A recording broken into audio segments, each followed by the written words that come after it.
नमस्कार दोस्तों, हम देख रहे थे क्लास 10 की मैथ्स, जिसमें हम लास्ट एक्सरसाइज कर रहे थे लीनियर इक्वेशंस इन टू वेरिएबल्स वाले चैप्टर। ये चैप्टर थर्ड की हम लास्ट जो एक्सरसाइज है वो हम कर रहे हैं और लास्ट के जो हमारे 3 क्वेश्चंस हैं वर्ड प्रॉब्लम्स वाले वो हमारे बचते हैं, बाकी सब हम यहाँ कर चुके हैं। तो चलिए आज हम शुरू कर लेते हैं जो लैंग्वेज प्रॉब्लम्स हैं। क्वेश्चन नंबर 2 है, उसका फर्स्ट पार्ट। तो चलिए शुरू करते हैं। तो क्वेश्चन नंबर 2 का जो फर्स्ट पार्ट है हमारे पास, उसमें हमसे कहा गया है, एक लड़की के बारे में बात हो रही है। कोई ऋतु नाम की लड़की है, वो डाउन स्ट्रीम और अप स्ट्रीम कुछ ट्रैवल कर रही है, किसी नदी में, रिवर में वो ट्रैवल कर रही है। तो मैं आपको बता दूं, जब हम ये जो पानी का बहाव है, तो यहाँ पे 2 चीजें सीखनी है।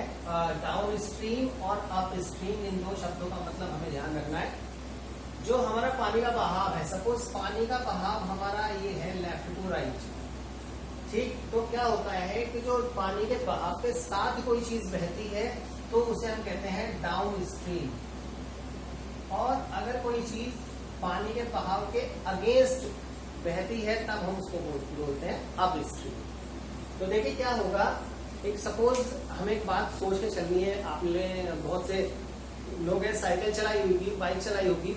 कभी ऐसा होता है कि जब बहुत तेज हवा चल रही है और तब हम साइकिल चला रहे हैं, तो आपने महसूस किया होगा जब हम बहुत तेज साइकिल चला रहे हैं और हवा चल रही है, तो कई बार हवा ऐसा होता है कि हमारे पीछे की तरफ से चल रही होती है, और कई बार ऐसा होता है कि हवा सामने से चल रही होती है। तो आपने महसूस किया होगा कि जब हमने साइकिल चला रहे थे और हवा पीछे से आ रही थी, तो हमारी जो चलाने की स्पीड थी वो ऑटोमेटिकली बढ़ गई थी। वहां हमें जोर लगाने की जरूरत नहीं पड़ रही थी। क्यों? क्योंकि हमें एक एक्सटर्नल फोर्स मिल रहा था, बाहर से हवा जो थी हमें धक्का लगा रही थी। ठीक ऐसी अगर हम अगेंस्ट चल रहे होते, हवा सामने चल रही होती और हम ऐसे चल रहे होते, तो हवा सामने से हमारी तरफ विपरीत दिशा में जोर लगाएगी, ठीक है, हमारे अगेंस्ट चल रही होगी, या हम कह रहे हैं कि हम हवा के अगेंस्ट चल रहे होंगे, तो वहां हमारी स्पीड क्या होती थी, कम हो जाती थी। क्योंकि हम जो चल रहे थे आगे की तरफ, सामने जाती हवा हमें फोर्स डाल के रोकने की कोशिश कर रही थी, तो हमारी स्पीड को वो कम कर रही थी। बिल्कुल ऐसा ही यहाँ है। यदि हम पानी के बहाव के साथ चलेंगे तो क्या होगा, जो पानी का बहाव है वो अपने साथ बहाकर ले जाएगा, ठीक। और अगर आप पानी की दिशा के विपरीत चल रहे होंगे, पानी मान इस तरफ पानी चल रहा है और आप उल्टा आ रहे हैं, तो क्या होगा, पानी की जो स्पीड होगी वो आपको रोकने की कोशिश करेगी, तो आपको जोर ज्यादा लगाना पड़ेगा। तो इन केसेस में क्या होता है, जब हम डाउन स्ट्रीम चल रहे होते हैं तो हमारी स्पीड क्या होती है, बढ़ जाती है, और अप स्ट्रीम चलते हैं तो स्पीड घट जाती है। अब वो स्पीड कितना बढ़ती है और कितना घटती है, वो बिल्कुल उतना बढ़ेगी और उतना घटेगी जितना जो बहाव है उस बहाव की स्पीड। बहाव को हम इंग्लिश में कहते हैं करंट। चाहे वो बिजली का बहाव हो, चाहे वो पानी का बहाव हो, चाहे वो हवा का बहाव हो, किसी भी चीज का बहाव है उसको हम करंट कहेंगे। तो यहाँ पे वाटर करंट की बात हो रही है, यानी पानी के बहाव की बात हो रही है। तो जितना भी पानी का बहाव की स्पीड होगी उतनी ही स्पीड डाउन स्ट्रीम में तो बढ़ जाएगी और अप स्ट्रीम में उतनी ही स्पीड घट जाएगी। तो ये था बेसिक कंसेप्ट इस क्वेश्चन के लिए, जो मुझे लगता था कि जरूरी था बताना। अब हम इस क्वेश्चन को सॉल्व करते हैं।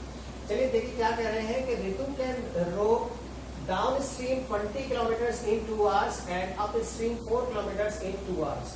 Find her speed of rowing in still water and speed of current. यानी ऋतु है, जब वो डाउन स्ट्रीम चल रही है, अगर हम बात करें डाउन स्ट्रीम की, तो डाउन स्ट्रीम केस में वो डिस्टेंस ट्रेवल कर रही है 20 किलोमीटर्स और टाइम ले रही है कितना, 2 hours का। तो यहाँ बहुत सिंपल सा हमारे पास फॉर्मूला लगता है, speed is equal to distance upon time, और वो अगर हम लगाते हैं तो हमें पता चलेगी जो जिस स्पीड के साथ वो बहती हुई धारा के साथ चल रही है, यानी कि डाउन स्ट्रीम वो जब अपनी बोट चला रही है तो कितनी गति से वो आगे की तरफ जा रही है। अब ये जो स्पीड आ गई कितनी आ गई, 10 किलोमीटर पर आवर आ गई है, यानी जो डिस्टेंस था 20 किलोमीटर, टाइम 2 किलोमीटर था, डाउन स्ट्रीम हो जा रही थी, तो स्पीड उसकी 10 किलोमीटर पर आवर। इस 10 किलोमीटर पर आवर में जो स्पीड आ रही है, उस स्पीड में उसकी रोइंग की स्पीड भी है, और मैंने बताया था जब वहां के साथ चलते हैं तो स्पीड बढ़ जाती है, तो इसमें करंट की स्पीड जो वो भी मिली हुई है। दोनों स्पीड मिला के कितनी है, 10 किलोमीटर पर आवर आई है, ठीक है। ऐसी अगर हम देखें अप स्ट्रीम की हम बात करें अगर, तो अप स्ट्रीम में जो डिस्टेंस ट्रेवल है वो 4 किलोमीटर है, जो टाइम है वो 2 hours है। तो स्पीड देखिए डिस्टेंस अपॉन टाइम से आप निकालेंगे तो कितनी आएगी, 2 किलोमीटर पर आवर। यानी कि जो स्पीड आई है अप स्ट्रीम में वो आई है 2 किलोमीटर पर आवर। इसमें भी दोनों चीज इंक्लूड की गई है, इसमें स्पीड ऑफ रोइंग भी है और स्पीड ऑफ करंट भी है। ठीक, देखिए अप स्ट्रीम चल रही है इसलिए स्पीड कम आ रही है क्योंकि वो पानी की दिशा के विपरीत दिशा में चल रही है। यहाँ स्पीड कितनी आ रही है, ज्यादा है क्योंकि डाउन स्ट्रीम में आपके साथ चल रही है। तो देखिए हम मान लेते हैं लेट जो स्पीड ऑफ रोइंग है वो तो है x किलोमीटर पर आवर और जो स्पीड ऑफ करंट है वो हम मान लेते हैं y किलोमीटर पर आवर। तो सिंपल सी बात है कि पहली बार मैंने बताया था डाउन स्ट्रीम के केस में क्या होगा, जो दोनों स्पीड है वो जुड़ जाती है, जो खुद की स्पीड है वो प्लस जो करंट की स्पीड है वो दोनों ऐड कर देते हैं, प्लस हो जाती है क्योंकि स्पीड वहां बढ़ जाएगी। तो वो किसके इक्वल आएगी, स्पीड इन डाउन स्ट्रीम कितनी है 10 किलोमीटर पर आवर है, तो ये 10 की इक्वल आएगी। ये आपकी इक्वेशन बन गई फर्स्ट। यहां से आप देखिए अप स्ट्रीम में स्पीड कितनी है 2 किलोमीटर पर आवर है, तो अप स्ट्रीम की कैसे आएगी स्पीड, देखिए x तो उसकी रोइंग की स्पीड थी और बहाव की स्पीड y थी जो कि उसे क्या कर रही थी, विपरीत दिशा में फोर्स लगा रही थी यानी स्पीड को घटा रही थी, इसलिए यहाँ माइनस में स्पीड आ गई करंट वाली। x माइनस वाई कितना आ जाएगा हमारे पास 2। ये इक्वेशन सेकंड है। दोनों इक्वेशंस को आपको सॉल्व कर देना है और दोनों इक्वेशंस को सॉल्व करके x और y की वैल्यू आएगी। सॉल्व आप किसी भी मेथड से कर सकते हैं, एलिमिनेशन, सब्स्टिट्यूशन, क्रॉस मल्टीप्लिकेशन, जो भी मेथड आप चाहो वो मेथड आप यहाँ लगा सकते हो। x और y की वैल्यू आप यहाँ फाइंड कर सकते हैं। जो x की वैल्यू आएगी वो हो जाएगी speed of rowing in still water, इन रुके हुए पानी में स्पीड कितनी होती वो तो आ जाएगी x आपकी, और जो स्पीड ऑफ करंट आएगी वो आ जाएगी हमारे पास y की, जो आंसर आएगा वो आएगी। तो आई थिंक एक क्वेश्चन हमारा क्लियर हो गया है और इस क्वेश्चन के बाद हम बढ़ेंगे क्वेश्चन नंबर 2 की तरफ, यानी 2 का जो सेकेंड पार्ट है उसको। चलिए देखते हैं सेकेंड पार्ट। सेकेंड पार्ट में हमसे कह रहे हैं 2 women and 5 men can together finish an embroidery work in 4 days, while 3 women and 6 men can finish it in 3 days. Find the time taken by 1 woman alone and that taken by 1 man alone. तो हमसे कहा गया है कि embroidery work है, उस embroidery work को अगर 2 औरतें और 5 आदमी मिलके करते हैं तो 4 दिन में खत्म करते हैं। वहीं अगर इस काम को करने के लिए 3 औरतें और 6 आदमी लगाए जाएं तो ये काम खत्म हो जाएगा 3 दिनों में। तो पूछा यह जा रहा है कि एक औरत एक आदमी अगर अकेले अकेले करें तो कितने दिनों में इस काम को पूरा कर लेंगे। तो हमें सबसे पहले मान लेना है कि late 1 woman can complete in X days and 1 man can complete in Y days। एक औरत के लिए तो हमने मान लिया कि वो X दिनों में काम पूरा करेगी और एक आदमी हमारा कंप्लीट करेगा कितने दिनों में, Y days में। चलिए आगे देखते हैं क्या करना है। देखिए एक वुमन जो काम कर रही है X डेज में, कितना काम कर रही है, काम कितने मिले हैं उनको। सबसे पहले ये चीज देखनी है कि दोनों लोग जो भी आदमी औरतें मिलकर जो काम कर रही है वो काम है कितना, काम है एक। कौन सा काम है, एम्ब्रॉयडरी वर्क। ठीक है, तो कितना काम पूरा करेंगे, एक काम पूरा कर रहे हैं। ठीक, कितने दिन में कर रहे हैं, और एक औरत करती है X दिन में, एक आदमी कर रहा है Y दिन में। तो हम इनका देखते हैं कि एक दिन में ये कितना काम करेंगे। ठीक है, देखिए कैसे करते हैं। 1 woman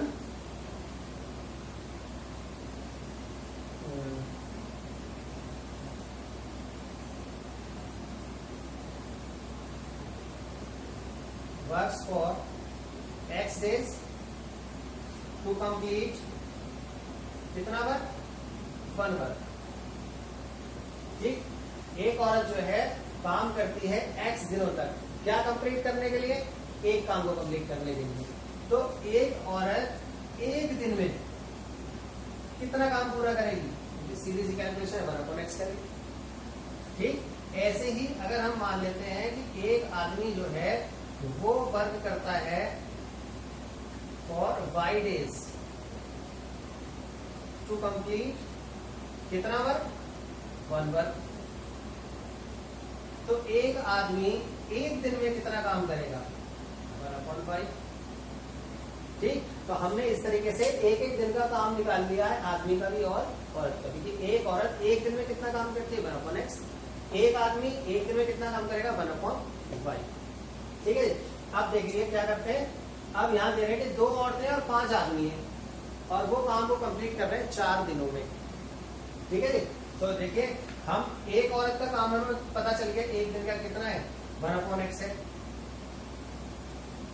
तो work done bye 2 woman in 1 day कितना हो जाएगा, देखिए 2/x हो जाएगा। आदमी कितने 5 है इस बार। Work done by 5 men in 1 day कितना हो जाएगा 5/y। टुगेदर वे दोनों मिलके क्या कर रहे हैं 4 दिनों में काम पूरा कर रहे हैं। कितना काम पूरा कर रहे हैं, एक काम कर रहे हैं। तो वो मिलके यानी कौन कौन मिलके, 2 औरतें और 5 आदमी मिलके एक काम पूरा कर रहे हैं 4 दिनों में। तो एक दिन में कितना करेंगे 1/4 हो जाएगा, बिल्कुल इसकी तरह। तो हमारे पास क्या इक्वेशन बन जाएगी, देखिए ये तो हो गया काम 2 औरतों के द्वारा किया हुआ, ये हो गया काम हमारे पास 5 आदमियों के द्वारा किया हुआ। दोनों को मिला दो तो वो कितना काम कर रहे हैं एक दिन में 1/4 कैसे कर रहे हैं, जिस तरह से बिल्कुल ये आया हमारा उसी तरीके से हमारे पास 4 आ जाएगा। तो भाई 2 women and 5 men together completes in 4 days कितना काम, एक काम। तो एक दिन में कितना करेंगे 1/4, बिल्कुल इसकी तरह से। ठीक है जी। तो एक दिन का काम हमने अकेली 2 औरतों का निकाल लिया था और एक दिन का हमने आदमी का निकाल लिया था। ठीक। और फिर हमने एक दिन का काम टुगेदर वाला भी निकाल लिया, कितना 1/4। दोनों का सम करेंगे तो कितना आएगा 2/x + 5/y कितना आएगा 1/4। तो इसे थोड़ा सा जगह की शॉर्टेज है इसलिए मैं बार बार लैंग्वेज नहीं लिखूंगा। इसी तरीके से देखिए हम दूसरी वाली इक्वेशन को बनाएंगे। कितनी है 3 औरतें हैं और 6 आदमी हैं, 3 दिन में काम पूरा करते हैं। तो 3 औरतें और 6 आदमियों का एक दिन का काम कितना हो जाएगा, इसके हिसाब से 1/3। और इनके हिसाब से चले 1/x और 1/y के हिसाब से, तो 3 औरतों का कितना हो जाएगा 3/x और 6 आदमियों कितना हो जाएगा 6/y। ठीक है 6/y। और यहां से देखें तो कितना आया वो 1/3। इस तरीके से हमारे पास 2 इक्वेशंस आ गई, इक्वेशन फर्स्ट, इक्वेशन सेकंड। इन दोनों इक्वेशंस को हम सॉल्व करेंगे। ये मेथड मैं आपको सिखा चुका हूं, तो उस वाले मेथड से हमने सॉल्व करेंगे। 1/x को u और 1/y को v मान के इक्वेशन बन जाएगी, उसे सॉल्व करके हम x और y की वैल्यूज फाइंड कर लेंगे। वो हमारे पास आंसर आ जाएगा कि एक औरत कितना काम कितने दिनों में पूरा करेगी काम को, एक आदमी कितने दिनों में काम को पूरा करेगा। तो आई होप कि क्वेश्चन आपको समझ में आया होगा और आपकी ये हेल्प करेगा आपको समझने में। ठीक है फ्रेंड्स। तो अब इसका थर्ड पार्ट और रहता है, फटाफट वो भी देख लेते हैं।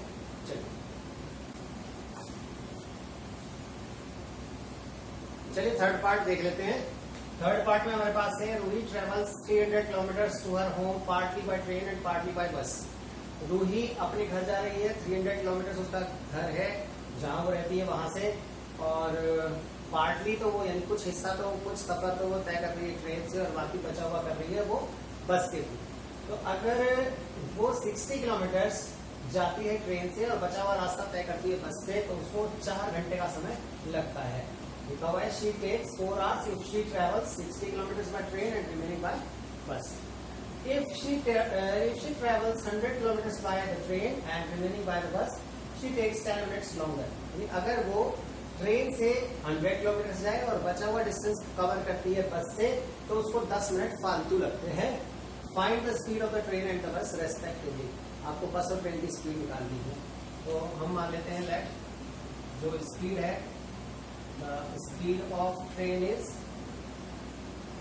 x kilometers per hour and of bus वो हम मान लेते हैं y किलोमीटर पर आवर। ठीक है। ट्रेन की स्पीड हमने मान ली x और y की मान ली हमने बस की स्पीड। तो देखिए पहले वाले केस में क्या है, टोटल डिस्टेंस जो है कितना है, टोटल डिस्टेंस है 300 किलोमीटर। ट्रेन के द्वारा कितना हो रहा है, वो कवर कर रही है 60 किलोमीटर। तो रिमेनिंग डिस्टेंस क्या हो गया जो बस से कवर किया, 300 माइनस 60 कितना गया 240 किलोमीटर। तो यहाँ हम स्पीड निकाल सकते हैं। देखिए स्पीड इज इक्वल टू क्या होता है, डिस्टेंस अपॉन टाइम होता है, ये फॉर्मूला है। ठीक। अगर हम टाइम निकाले तो टाइम का फॉर्मूला क्या बनेगा, ऐसे time is equal to distance upon speed. ठीक है। तो टाइम हमें दिया हुआ है पहले केस में कितना 4 आवर्स का, तो टाइम की जगह 4 रखिए। डिस्टेंस कितना ट्रेवल किया है, डिस्टेंस ट्रेवल करने किससे, अब देखिए कुछ तो ट्रेवल हो रहा है ट्रेन से, कुछ ट्रेवल हो रहा है बस से। तो ट्रेन से कितना ट्रेवल हो रहा है 60 किलोमीटर, ठीक। स्पीड कितनी है ट्रेन की, x है। बचा हुआ इससे किससे हो रहा है, बस से हो रहा है 240 किलोमीटर। स्पीड कितनी है भाई, तो ये तो समय आ गया किसका, जब उसने ट्रेन से 60 किलोमीटर ट्रेवल किया है तो समय कितना लगा 60/x। जब बस से 240 किलोमीटर कवर किया तो टाइम कितना लगा 240/y, और टोटल टाइम दोनों को मिला के कितना लग रहा है उसको घर पहुंचने में 4 घंटे। तो 60/x plus 240/y equals to 4। ये तो हमारे पास आ गई इक्वेशन नंबर फर्स्ट। बिल्कुल इसी तरीके से अगर हम दूसरे वाला केस निकाले तो दूसरे केस में बाय ट्रेन कितना डिस्टेंस ट्रेवल किया उसने 100 किलोमीटर, और बाय बस कितना किया है, वो किया है 300 में से 100 माइनस करेंगे तो 200 किलोमीटर हो गया। ठीक है जी। टाइम देखिए कितना है, टाइम आपको गिवन है दूसरे वाले केस में 10 मिनट फालतू लगेंगे, 10 मिनट्स लॉन्गर, 4 घंटे 10 मिनट यानी 4 आवर्स एंड 10 मिनट्स। तो इसे कन्वर्ट कर लीजिए, ये हो जाएगा 4 होल 10/60। कैसे होगा, 10 मिनट्स को हम आवर्स में चेंज करेंगे, 60 से डिवाइड कर देंगे तो कितना हो जाएगा 4 आवर्स 10/60 जो क्या हो गया हमारे पास आवर्स में हमने कन्वर्ट कर दिया। इसको 0 0 कैंसिल कीजिए, आ जाएगा 25/6, 6 4 24 प्लस 1 25/6। तो ये टाइम आ गया कब, जब वो 100 किलोमीटर ट्रेन से और 200 किलोमीटर बस से जाती है। तो कितना आएगा देखिए 100/x तो आ जाएगा कितना, time taken by train, 200/y आ गया टाइम टेकन बाय बस, दोनों का मिला दे तो टाइम कितना आया 25/6 आवर्स। ये हमारे पास आ गई सेकंड इक्वेशन। ये फर्स्ट ये सेकंड इक्वेशन है। दोनों इक्वेशन को हमने पहले तरीका बताया मैंने, equations reducible to linear equations होती है, मैंने बताया था कैसे सॉल्व करना है। 1/x को u मानकर 1/y को v मान के हम सॉल्व करेंगे इसको, और x y की वैल्यू हम फाइंड कर लेंगे। तो फ्रेंड्स इस तरीके से हमारी एक्सरसाइज 3.6 भी कंप्लीट हो गई है, और पूरा जो चैप्टर है हमारा थर्ड चैप्टर लीनियर इक्वेशंस इन 2 वेरिएबल्स खत्म हो चुका है। आई होप आपको ये पूरा चैप्टर समझ में आ गया होगा। तो अगर ये वीडियो अच्छे लगे हैं और मेरा एक्सप्लेनेशन आपको पसंद आया हो तो इसे लाइक कीजिए, शेयर कीजिए, अपने कमेंट्स दीजिए। आपको कोई प्रॉब्लम और पूछनी हो थर्ड चैप्टर से रिलेटेड तो आप मुझे कमेंट बॉक्स में दे सकते हैं लिख के, मैं आपको सॉल्व करके देने की पूरी कोशिश करूंगा। ठीक है फ्रेंड्स, तो अगर आपने चैनल सब्सक्राइब नहीं किया तो प्लीज चैनल जरूर सब्सक्राइब कर ले और बेल आइकन भी दबा दे साथ में, ताकि आपको टाइम नोटिफिकेशन मिलते रहे। Thank you very much.